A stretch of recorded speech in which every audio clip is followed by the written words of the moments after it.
창세기 6장 말씀 보시겠습니다.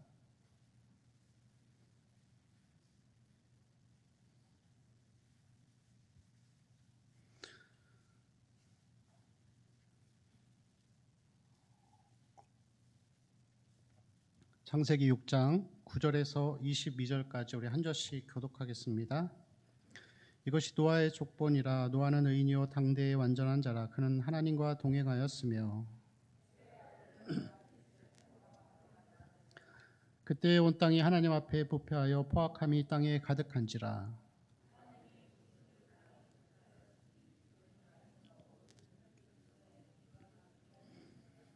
하나님이 노아에게 이르시되 모든 혈기 있는 자의 포악함이 땅에 가득하므로 그 끝날이 내 앞에 이르렀으니 내가 그들을 땅과 함께 멸하리라.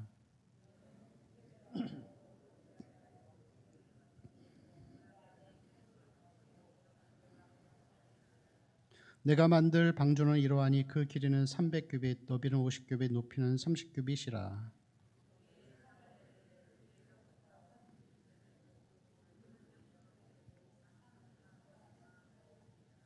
내가 홍수를 땅에 일으켜 버려 생명의 기운이 있는 모든 육체를 천하에서 멸절하리니 땅에 있는 것들이 다 죽으리라.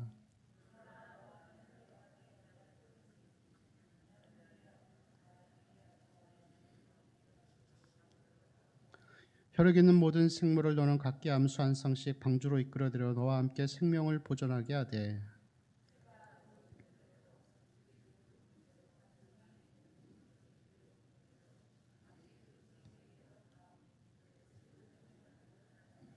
너는 먹을 모든 양식을 내게로 가져다가 저축하라. 이것이 너와 그들의 먹을 것이 되리라.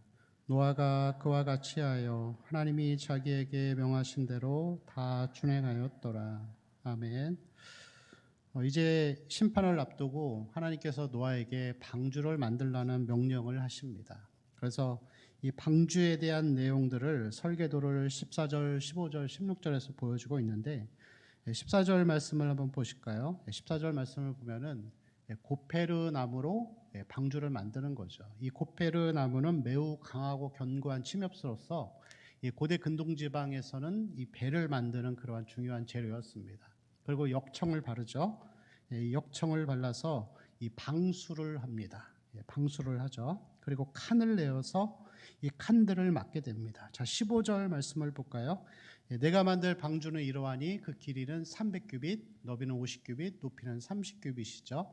규빗은 이 손끝에서 팔꿈치까지 해서 약 43cm 혹은 45cm로 이렇게 그 길이를 측정하는데, 그래서 길이가 300규빗이라고 하는 것은 약 방주의 크기는 135m, 그리고 이 넓이는 22m, 그리고 높이는 13m 정도 되는 그러한 거대한 모양의 이 배였다고 할 수 있습니다. 그리고 이 안에는 양을 약 12만 5천 마리 정도 선적할 수 있는 그런 큰 배였고, 또 이 방주의 이 크기와 이 모양, 사이즈는 이 조선업의 이 배를 만드는 조선업에 있어서 가장 이 기본적인 원리라고 그렇게 알고 있습니다. 또 16절을 보실까요? 16절을 보면은 창을 내죠. 창을 내서 위쪽에 내고 문은 옆으로 냅니다. 그리고 이 상중하 3층으로 그렇게 기록되는 것을 볼 수가 있습니다. 그래서 이 창문의 의미는 위로부터 낸 창문은 햇빛이 들어오는 역할을 하고, 그리고 이 물을 받아 먹을 수 있는 이 수로와 같은 그런 역할을 하는 것을 볼 수가 있죠. 그래서 이 문은 옆에 달려 있습니다. 문은 옆에 있고 이 출입문은 한 개라는 것입니다. 한 개. 근데 여러분, 이 방주의 모습을 보다가 보면 특이한 점들이 있는데, 뭐냐면은 하나님께서 이 생명을 살리는 이 방주를 만들게 하실 때 단 세 절로 아주 간단하게 설명을 하는 것을 볼 수가 있습니다. 그리고 이 방주는 운행을 하는 게 아니기 때문에 키와 돛이 없고 자기가 그냥 떠다니는 거죠. 그래서 이 방주의 운명은 하나님의 손에 달려 있습니다. 그리고 이 방주에 대한 내용 가운데에서는 세세한 설명들이 나오지 않습니다. 뭐 배설물은 어떻게 치우는지, 아니면 식량은 어떻게 보관해야 하는지, 뭐 그러한 내용들을 전혀 하나님께서 말씀하지 않죠. 근데 여러분, 이 세 절 가운데에서 이 방주에서 이 하나님이 언급하신 세 절에 나오는 방주에 대한 내용은 한 가지의 공통점이 있어요. 그건 뭐냐면은 꼭 생명과 관련된 것만 말씀을 하시는 거예요. 그래서 보면은 여기서 역청이죠. 방수하는 거죠. 방수로 하는 이 역청은 이 물을 막는 거죠. 물을 막는 것인데, 이 역청이라는 단어는 히브리어로 코펄이라고 합니다. 코펄. 그와 유사한 단어가 카팔이에요. 카팔. 카팔은 덮는다라는 뜻이 있습니다. 덮다라는 뜻이 있어요. 덮어주시는 거죠. 하나님이 덮어주시는 거예요. 그리고 이것이 레위기 17장 말씀에 가면은 속죄라는 의미로 사용되는 것을 볼 수가 있습니다. 자, 창문과 이 문도 그렇죠. 예, 창문은 햇볕과 물, 인간이 살 수 있는 생명을 유지할 수 있는 최소한의 조건들을 보여주는 것입니다. 자, 문은 옆으로 놨는데 하나밖에 없습니다. 유일한 문이신 예수 그리스도, 방주이신 예수 그리스도를 상징하는 것이죠. 그래서 여러분, 이 방주에 대한 이 세 절의 설명은 생명 유지에 관련된 것만이 나와 있습니다. 뭐 배설물을 어떻게 처리하고 뭐 이렇게 식사는 어떻게 먹고 그런 내용들은 없고, 그냥 생명을 유지하고 생명을 지키는 일에만 하나님께서 그렇게 만들라고 말씀하신 것입니다. 생명, 구원, 방주, 그것은 신약시대의 교회를 상징합니다. 그리고 교회인 우리 성도들의 삶도 생명의 일에 우선순위를 두면서 살아가야 할 줄로 믿습니다. 에베소서 2장 1절과 10절 말씀을 보면은 이런 말씀이 있습니다. 1절에 그는, 같이 읽어볼까요? 그는 허물과 죄로 죽었던 너희를 살리셨도다. 죽음에서 우리를 살리셨죠. 10절을 보실까요? 10절 같이 읽겠습니다. 우리는 그가 만드신 바라. 선한 일을 위하여 우리를 지으신 거예요. 우리를 살리신 이유는 우리로 하여금 하나님의 선한 일인 생명의 일에 집중하는 삶을 살라고 우리를 구원하신 것이라고 할 수 있습니다. 여러분, 우리는 인생 가운데에서 많은 일들을 하면서 살아갑니다. 성장하는 가정 가운데에서 친구를 만들기도 하고, 또 열심히 공부해서 또 좋은 대학에 들어가죠. 그리고 직업을 위해서 치열하게 공부하고 노력하고 또 기술을 배웁니다. 결혼할 배우자를 찾기 위해서 열심히 기도도 하고 또 열심히 이렇게 찾아다니기도 합니다. 뭐 여러 가지 취미 활동들, 여행도 가고 낚시도 하고 운동도 하고 또 사람들 만나서 밥도 먹고 많은 일들을 우리는 하고 살죠. 여러분, 그런데 중요한 것은 그러한 일들을 행함에 있어서 우리는 우선순위를 먼저 바르게 드려야 하는 것이죠. 생명을 살리는 일을 먼저 해야 되는 거예요. 여러분, 내 생명을 먼저, 내 영을 살리는 일을 위해서는 뭘 해야 되죠? 기도해야죠. 기도. 평소에 기도, 쉬지 않고 하는 기도.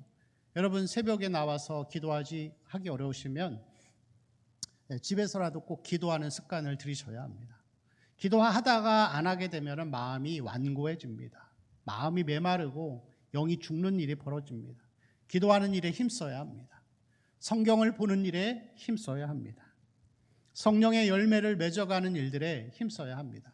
이 교회가 전도와 선교와 영혼의 구원을 살리는 일에 애쓰듯이 우리 성도 각자의 삶도 이 땅에서 생명을 살리는 일, 생명에 관련된 일에 집중하는 삶이 되어야 할 줄로 믿습니다. 여러분, 자녀들을 키울 때도 그렇습니다. 자녀들이 여러분 훌륭한 우등생이 되어서 이 땅에서 높은 자리에, 좋은 자리에 서기를 원하십니까? 아니면 신앙적으로 하나님 앞에 올바르게 서는 자가 되기를 원하십니까? 여러분, 이거는 두 가지는 다 중요합니다. 다 중요한데 우선순위가 중요하다는 것이죠. 자녀들의 교육을 위해서 힘쓰고 애쓰는 것이 중요하지만 또 이 땅에서 존귀한 삶을 살아가는 것이 참 중요하죠. 그렇지만 여러분, 그 이전에 먼저 우선순위로 자녀들의 그 영적인 생명과 거듭남을 위해서 여러분 늘 기도해야 합니다. 늦었다고 생각하지 마시고, 그것도 여러분 영혼 구원의 사역입니다. 자녀를 살리는 일에, 또 교회를 나오지만 혹은 깨닫지 못하고 또 여전히 세상적으로 살아가는 우리의 이웃들을 위해서 우리가 그 생명을 살리는 일이 가장 먼저 선행되어야 할 줄로 믿습니다. 그 일을 행하시는 자들을 하나님이 가장 기쁘게 여기십니다. 우리 18절 말씀을 한번 같이 읽어볼까요? 18절 시작.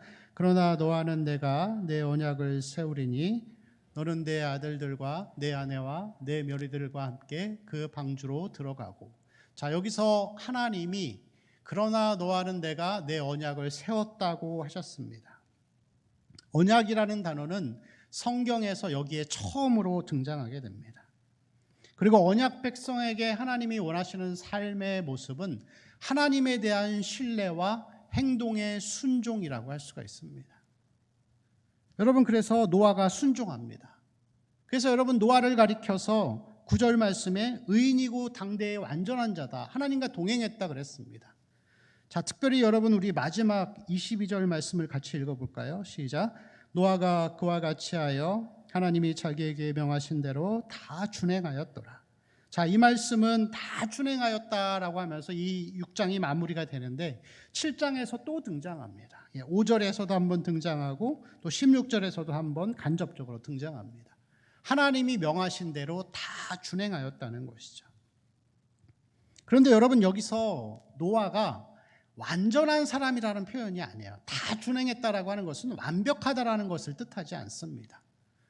9절 말씀에 보니까 노아는 의인이요 당대에 완전했다 그랬어요. 당대에 완전한 자라. 그건 뭐냐면은 당대라고 하는 것은 그와 동시대를 살았던 타락한 사람들 가운데에서 그나마 하나님의 뜻을 따르고 순종하며 살았다는 거예요. 그래서 이것은 여러분 절대적인 개념이 아니라 상대적인 개념으로 보아야 하는 것입니다. 때로는 여러분, 우리가 말씀 앞에서 말씀에 순종하다가 넘어지기도 하고 실패하기도 합니다. 누구나 다 그래요.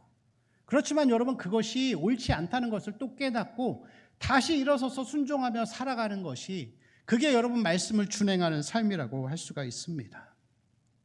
여러분, 성경을 우리가 보다가 보면은 때로는 이 성경의 내용들이 내 생각이나 내 경험과 맞지 않을 때가 있어요. 분명히 있습니다. 예수님도 그러셨어요. 예수님이 십자가 앞에 죽음을 앞두고서 기도하시잖아요. 기도하시는데 뭐라고 기도하시죠? 주여, 할 수만 있거든 이 잔을 내게서 옮기시옵소서. 예수님도 그 십자가에 달리는 것이 싫으셨던 거예요. 그런데 여러분, 예수님이 십자가에 달리는 것이 싫었던 이유는 그 못 박히는 고통이나 옷 벗기는 수치와 모욕 때문에 죽음이 두려워서 그것을 거부하려고 하셨던 게 아니에요. 만약에 예수님이 그랬다고 한다면은, 그 죽음이 두렵고 고통이 두려웠다라고 한다면은 기쁨으로 죽었던 순교자들보다 못한 거죠. 예수님의 그 죽음에 대한 이 거부는 그 하나님과 영원 전부터 하나님과 교제하고 함께 있었던 성부 하나님과의 영적인 단절이 싫었기 때문에 그렇게 말씀하셨던 거예요. 복음은 우리에게 그렇게 이야기를 합니다. 어떤 물리적인 힘과 하나님의 능력과 12영도 더 되는 천사를 통해서 물리적으로 사람에게 복음을 강조하고 그렇게 하면 편하겠죠. 근데 여러분, 하나님은 그렇게 하시지 않습니다.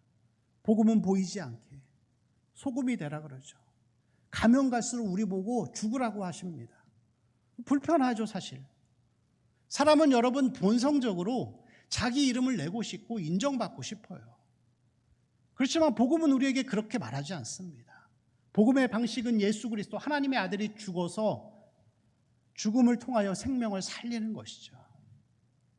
여러분, 말씀을 듣다 보면은 성도들은 이 두 가지의 반응이 나타납니다. 이 성경이 자기와 충돌할 때 한쪽의 어떤 사람들은 그 성경이 내 경험과 맞지 않고 내 경험이 잘못됐다는 것이 드러나면은 그것을 외면하고 부정해 버립니다. 그런데 어떤 사람들은 내 삶이 잘못됐다라고 생각하면은 그것을 수정하고 회개하고 고치려고 애를 씁니다.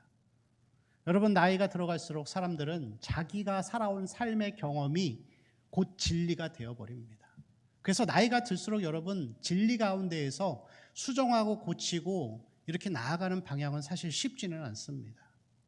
여러분, 그렇지만 그 가운데에서도 우리가 하나님 말씀대로 다 준행하는 거예요. 여기서 다 준행하였다라고 하는 것은 때로는 내 뜻과 성경이 맞지 않아도 다 준행하려고 애를 쓰는 거예요. 때로는 그것이 되지 않아도 하려고 애를 쓰는 것입니다. 한 가지 예를 들어서 이 주기도문의 내용을 보면은 그런 내용들이 있죠. 여러분 이 주기도문의 내용은 예수님께서 제자들에게 말씀하셔. 너희는 이렇게 기도해라. 우리에게도 말씀하시는 거예요. 너희들 이렇게 기도해라. 성도 여러분 꼭 이렇게 기도하세요 하면서 말씀하시는 거예요. 기도의 내용은 첫 번째 세 가지, 두 번째 네 가지가 나와요. 세 가지는 하나님을 위한 기도, 삼위일체 하나님을 이야기합니다. 뒤에 나오는 네 가지의 기도는 사람의 숫자 3 더하기 4는 7이죠. 그래서 이 주기도문은 완벽한 기도예요. 그런데 이 완벽한 기도가 어떻게 시작하냐면 첫 번째 제목이 하나님에 대한 간구가 이름이 거룩히 여김을 받으시오고 하나님의 영광을 찬양하는 거죠. 그 다음에 나라가 임하시오며 전도와 선교와 이런 것들까지 포함이 됩니다. 그리고 뜻이 땅에서 이루어지기를 위해서 기도하는 거죠. 자, 하나님을 향한 기도가 끝났습니다. 그 다음 우리의 삶에서 구하는 기도가 나오는데 첫 번째가 일용할 양식을 달라는 기도입니다. 단순히 여러분 먹을 거 달라, 필요한 거 달라는 것이 아니라 이것은 매초 매순간 하나님을 의지하라라는 그 표현을 이야기하는 거예요. 그 다음 무슨 기도죠? 우리 죄를 사하여 주옵시고, 이것은 간단하게 설명해서 용서하는 삶을 살라는 거예요. 그리고 세 번째는 시험에 빠지지 않게 하시고, 마지막으로 악에서 구하시옵소서. 근데 여러분 기도할 때 그렇게 기도하시나요? 완벽한 기도인데 꼭 그렇게 기도하고 계신가요? 하나님의 영광을 찬양하고, 그 다음에 전도와 선교를 위해 기도하고, 그 다음에 매 순간 하나님을 의지하면서 남을 용서하고 악과 싸워서 죄 가운데 빠지지 않는 거룩한 삶을 위해서 여러분 기도하고 계신가요? 여러분의 기도할 때 가장 먼저 나오는 기도의 제목들은 무엇입니까? 내가 가장 중요하게 생각하는 기도는 무엇이에요? 제가 이런 얘기를 예전에 사역하던 교회에서 했더니 어떤 집사님 한 분이 저한테 그러시더라고요. 목사님, 그거는 목사님이라 되니까 그렇게 기도하는 거지 성도들은 믿음이 그것도 안 돼요. 이러더라고요. 근데 여러분 그 말 자체가 모순이 있는 거예요. 이거는 성경은 목사를 위해, 목회자를 위해 기록된 것이 아니라 성도들을 향하여 기록된 것입니다. 때로는 여러분 우리의 기도의 제목이 필요를 구하고 건강 이런 것들이 현세적인 복을 구하는 것이 가장 먼저 온다 할지라도 주기도문은 이렇게 말씀하셨으니까 그럼 이 방향을 수정해 가는 것이 맞구나라고 생각하면 그렇게 수정해 가는 것이 여러분 복음에 순종하는 거예요. 그게 말씀을 다 준행하려고 하는 의인의 자세인 거예요. 여러분 복은 무엇입니까? 여러분에게 있어서 하나님이 주시는 복은 무엇입니까? 팔복은 여러분 뭐라고 얘기하죠? 마음이 가난한 자가 복이 있다 그랬습니다. 가난한 사람은 여러분 어떻게 살죠? 남의 도움이 있어야 살아요. 하나님, 저는 하나님 없이는 살 수 없습니다라는 것이, 하나님만 의지하며 살려고 하는 것이, 그게 여러분 심령이 가난한 거예요. 여러분 애통하는 자가 복이 있다 그랬습니다. 여러분 애통하고 있습니까? 남을 죄를 위해서 교회의 모습을 보면서 내 자신의 죄를 보면서 여러분 애통하는 자세가 있습니까? 그게 하나님 사랑하고 그게 순종하는 거예요. 저도 요즘에 새벽에 기도할 때 이 기도를 합니다. 기도를 하는데 하나님 회개합니다 하면서 회개 기도를 쭉 하기 시작하는데, 기도를 하다가 보면은 이 회개 기도도 굉장히 형식적으로 변하게 돼요. 그러니까 졸면서도 다 외워져요. 나중에 회개 기도가. 근데 여러분 그 가운데에서 제가 한 번 더 기도하는 게 있어요. 뭐냐면 하나님, 이 회개의 역사가 말로만이 아니라 하나님의 능력으로 내 마음 가운데 진실하게 나타나서 부끄러움과 어떤 죄악들이 다 낱낱이 심각하게 여겨지는 영적인 은혜가 있게 해달라고 기도를 합니다. 여러분 그런 것을 구하는 것들이 바로 여러분 말씀에 순종하는 삶이라고 할 수가 있습니다. 성경이 우리에게 때로는 불편한 부분들이 있고 이 부분들은 외면하고 싶은 부분이 있어도 여러분 그 가운데에서 그 성경을 외면하기보다 우리가 그 뜻을 따라서 내 자세를 바꾸는 것이, 그게 여러분 순종의 신앙입니다. 마태복음 21장에서 두 아들의 비유가 나오죠. 첫째 아들에게는 포도원 가서 일하라 그랬더니 예 가겠습니다 하고 가지 않습니다. 둘째는 어떻게 하죠? 안 가겠습니다, 싫습니다 했지만 회개하고 가는 거예요. 회개하고 우리의 모습이 그것이 싫지만 다시 마음을 바꿔서 말씀 앞으로 나아가는 것입니다. 여러분 그것이 진짜 신앙인의 모습, 그리고 다 준행하려고 하는 그런 삶의 모습이라고 할 수가 있습니다. 자, 우리 마지막으로 8절 말씀을 이 앞부분에 나와 있는데요. 한번 같이 읽어볼까요? 시작. 그러나 노아는 여호와께 은혜를 입었더라. 자, 언약의 백성들, 하나님의 언약의 백성들은 하나님께 은혜를 입은 자들입니다. 자, 8절에서 노아가 하나님께 은혜를 입었어요. 자, 은혜를 입은 다음에 어떤 일들이 시작되죠? 방주를 짓기 시작합니다. 여러분, 이 방주가 이 노아의 가족들 총 8명을 통해서 지어지죠. 그 중에서 4명은 이 힘이 약한, 상대적으로 약한 여자들이었습니다. 이 한간에는 이 방주를 짓는 것이 이 불가능하다, 그렇게 이성적인 사람들은 그렇게 생각하기도 합니다. 그런데 여러분 보면은 이 고대 시대에는 목재를 구하기가 굉장히 쉬웠습니다. 그리고 이 방주를 지은 기간은 100년이나 되죠. 그리고 구조도 굉장히 단순했습니다. 직사각형이었죠. 그래서 짓는 것이 불가능하지 않았습니다. 그런데 여러분, 여호와께 은혜를 입은 자들이, 여호와께 은혜를 입은 노아가 편안하고 평안한 삶이 아니라 힘든 일을 시작합니다. 은혜를 입은 자에게 하나님이 사명을 주시는 거예요. 그 사명은 방주를 짓는 것입니다. 여러분, 그렇게 뭔가를 만들어서 짓는다는 것은 결코 쉽지 않습니다. 요즘에는 이 장비들이 좋아져서 집을 지을 때도 조금만 배우면은 일반 사람들도 집을 지을 수가 있습니다. 근데 옛날에는 이 장비들이 좋지 않고 그럴 때는 집 짓다가 죽는 사람들이 많았다고 하더라고요. 그만큼 여러분, 뭔가를 건설하고 만든다고 하는 것은 굉장히 어려운 일이에요. 방주를 그렇게 높이 길게 지으면서 많은 어려움의 시간들이 있었을 거예요. 위험한 순간들도 있었을 것입니다. 방주를 바라보면서 많은 사람들은 뭐라고 했을까요? 노아에게. 제 생각에 좋은 얘기는 별로 안 했을 것 같습니다. 방주를 다 짓고 난 다음에도 노아는 홍수 가운데에서 방주 안에서 1년이라는 시간을 있게 됩니다. 여러분, 코로나 터지고 집에 최장 며칠을 있어 보셨습니까? 우리 어르신들이 이렇게 오래 시간 계시다가 나와서 사람들 만나면 하는 말씀들이 있더라고요. 미치고 환장하겠다고. 저도 못 있을 것 같아요. 하루 이틀만 집에 있어 답답할 것 같아요. 근데 노아는 얼마라고요? 1년. 거의 1년. 문도 옆에 있어서 나가지도 못해요. 하늘로부터 이 창문으로 햇빛은 받지만 1년 동안 실내에 있는 거예요. 여호와께 은혜를 입은 자가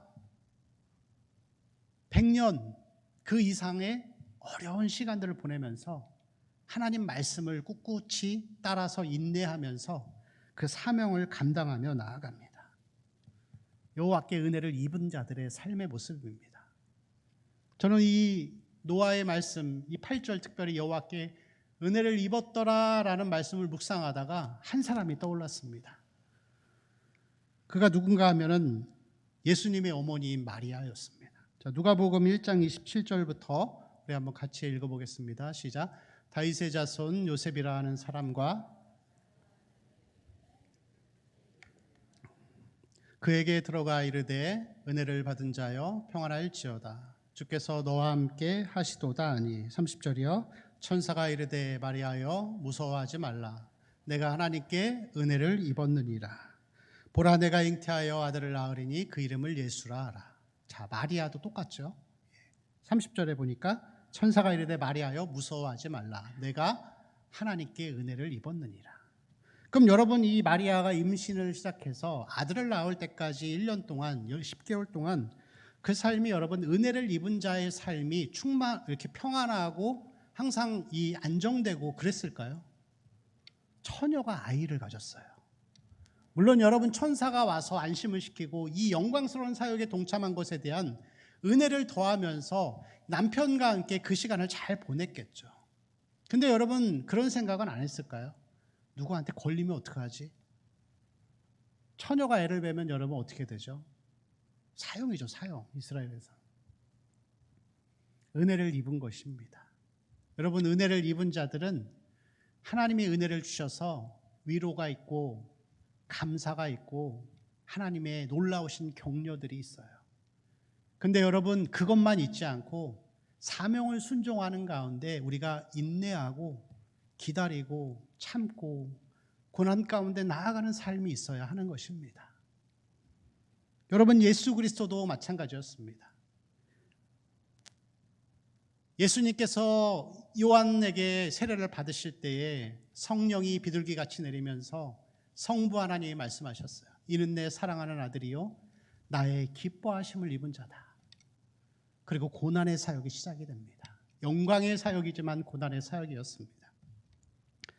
여러분, 이스라엘 백성들이 예수님 이후에 초대교회에서 많은 성령의 충만함을 받고 그 가운데 생명을 구하고 생명을 얻었습니다. 그렇지만 여러분, 생명을 얻고 말할 수 없는, 세상에 줄 수 없는 기쁨이 있었지만 말할 수 없는 사명 가운데 고통들이 있었습니다. 그래서 여러분, 히브리서나 계시록 말씀이 기록된 이유가 성도들을 위로해 주려고 하나님 기록하신 거예요. 얼마나 여러분 힘든 시간이었겠어요. 초대교회에 복음을 전파하다가 생명을 내놓을 수도 있는 거예요. 여러분, 그게 여호와의 은혜를 입은 사람들입니다. 여러분, 교회 이러한 이 말씀은 지금 여호와께 하나님께 은혜를 입은 우리에게도 동일하게 적용이 되는 거예요. 여러분, 하나님을 믿고 봉사하고 교회에서 하나님을 잘 섬기다 보면은 마냥 좋지만은 않을 거예요. 그렇죠? 봉사하실 때 내가 내 돈 들여서 내 시간 들여서 봉사해도 때로는 비난받을 수 있어요. 여러분, 그게 은혜를 입은 거예요. 내 돈 들여서 내 시간 들여서 하나님 앞에 봉사하고 나아가는데 어려움들이 찾아오고 사람들이 나한테 뭐라고 하면은 우리는 그런 생각이 들죠. 아유, 내가 이걸 왜 때려치자 안 해버립니다. 근데 여러분, 그 자체가 하나님의 영광에 동참하는 거예요. 우리가 아까 불렀던 찬송의 가사처럼 십자가는 고통이지만 십자가는 무한 영광인 것입니다. 여러분, 그렇게 생각하지 않습니까? 이 복음의 삶을 살다가 자꾸 어려움이 찾아오면은 하나님 요것만 좀 지나갔으면 좀 평안한 삶이 있겠죠 하면서 다음 시간을 기대합니다. 근데 여러분, 이게 우리가 여호와께 은혜를 입은 자로서 사명 감당하는 자리에서 어려움들이 고난이라고 생각하면 여러분 못해요. 고난이 아니라 하나님과 동행하며 같이 가는 거예요. 그게 그렇게 가는 가운데에서 하나님이 은혜를 주시고 말할 수 없는 위로와 격려를 주시는 것입니다. 그것이 하나님이 우리에게 허락하신 은혜를 입은 자의 삶이라고 할 수가 있습니다. 여러분, 외면하지 마시고 회피하지만 마시고 고난이 영광입니다. 그 영광 가운데에서 특별한 하나님의 은혜와 위로와 이 격려를 경험하며 이 사명들을 끝까지 잘 감당해 나가시기를 축원합니다. 그것이 우리의 삶이 되어야 할 줄로 믿습니다. 우리가 그 고난의 영광들을 잘 이겨나가고 잘 감당할 수 있도록 생명에 관련된 일들, 기도하고 말씀으로 나를 무장시키고 그러한 영적인 풍성함을 위해서 여러분 나아가야 할 줄로 믿습니다. 노아의 삶과 같이 우리 성도들의 삶이 그러한 삶의 은혜가 있기를 소망합니다. 고난 가운데 걸어가는 삶, 그렇지만 여러분, 그것이 영광이고 그것이 은혜입니다. 하나님 말씀에 순종하면서 하루하루 이 생명의 일에 전진하며 나아가는 우리 성도들이 되시기를 축원합니다. 우리 같이 기도하겠습니다.